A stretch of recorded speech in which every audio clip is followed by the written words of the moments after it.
What is going on, guys? I know it is draft season, and we are excited for whoever the hell the Houston Texans are going to be selecting at too. But with free agency coming to an end, and when you see the names still left out there, I think the Houston Texans should definitely still be looking at the free agency market because there are quite a number of players that they can add that can make this team much more better heading into week one.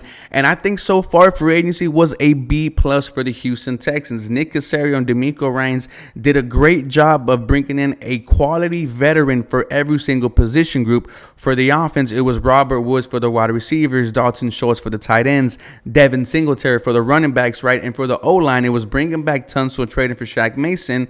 For the quarterback groups, it was Case Keenum.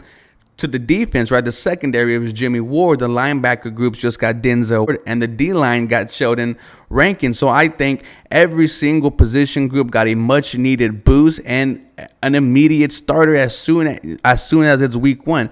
So I definitely think the Houston Texans got better, but you can never have too many weapons, right? And when I look at this wide receiver group, but before we get into all that, guys, welcome everyone to the 713 Houston Sportcast. I am your host, Ruben Calvillo. I drop daily Houston Texans content. Make sure you guys are tapped in and subscribed. We are so close to 6K. Follow me on Twitter at 713HSP. And like I was saying, when it comes to the wide receiving core, well, it's Robert Woods, Noah Brown, Nico Collins, John Mechie, Amari Rogers, and that's pretty much about it.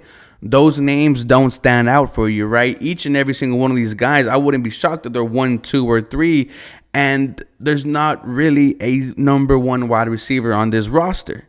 Now, you definitely will be drafting one in the upcoming draft, but I think the Houston Texans still need to add more bodies in that wide receiver room. And I think Chris Moore, who spent the last 2 seasons with you, deserves a shot at this rebuild. He was your most consistent wide receiver last year, no matter who the quarterback was. It was Davis Mills, Kyle Allen, Jeff Driscoll, but no matter who it was, Chris Moore was making plays, 48 catches, 548 yards, 2 touchdowns. His most productive season so far in the NFL, 28, 29 years old. There still is something left in the tank. Now, this is a pure camp body, right? But you want to give your quarterback as much weapons as he can, get him the best possible, skill position players as they can, and let's get this ship going. But I think Chris Moore will be a good addition to this good re-addition to this Houston Texans wide receiver room. Now, moving to the defensive side, I think the edge hasn't really been addressed, right? And when you look at how the draft is going to play out, I really don't think the Houston Texans will address the edge into the 3rd round. I think the first 3 selections might be going to the offense, quarterback, wide receiver, offensive line, or center in that order. But when it comes to the edge, it was non-existent for the Houston Texans last year. Your only bright spot was Jerry Hughes. I have 2 names for you. One of them last year played with the Indianapolis Colts, Yannick Ngakoue, 29 years old.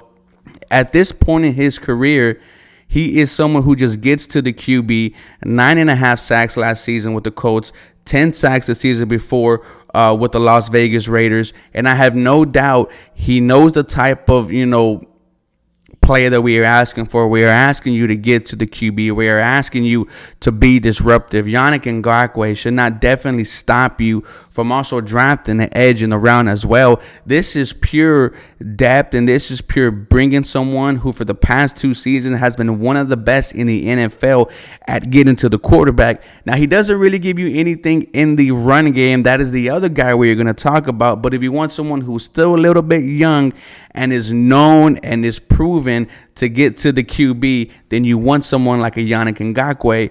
When it comes to Jadeveon Clowney, former first-round pick of the Houston Texans, former 3-time Pro Bowler with the Houston Texans, only played 12 games last season, but you know what Jadeveon Clowney is. Very dominant in the run game. Only 3 sacks this year, right? Sacks has never been Jadeveon Clowney's forte. But when you're talking about redemption stories, right, and each and every single one of these these guys could have a redemption story. Chris Moore, Yannick Ngakoue, Jadeveon Clowney. I think when you have someone coming back like D'Amico Ryans, who has already done so much great stuff and bringing back the energy to the fan base, the energy to the team, everyone's excited for the Houston Texans season to get underway. I think when you bring in guys like Yannick Ngakoue and Jadeveon Clowney and Chris Moore even, there is still something there left in them. A great coach can bring the best out of them. And when you are looking for the type of veterans this year for the Houston Texans, right, you expect them to make plays early on during the season, in the middle of the season, right? That is when you see the young guys start to flourish, right? That's where you saw so many, 1 and 2 year contracts thrown out there. We don't expect these guys to be here for the future. We expect these guys to be placeholders until this young group can flourish, right? The young group of Stingley, Jalen Petrie, Christian Harris, Jonathan Grenard, the guys we are just going to draft. I see the vision from free agency. I am starting to like it even a bit more. But Chris Moore, Yannick Ngakoue, Jadeveon Clowney are 3 names you could definitely add to this Houston Texans team that will make them much better come week 1. You guys let me know what you think. As always, go Houston Texans. You guys have a very blessed day.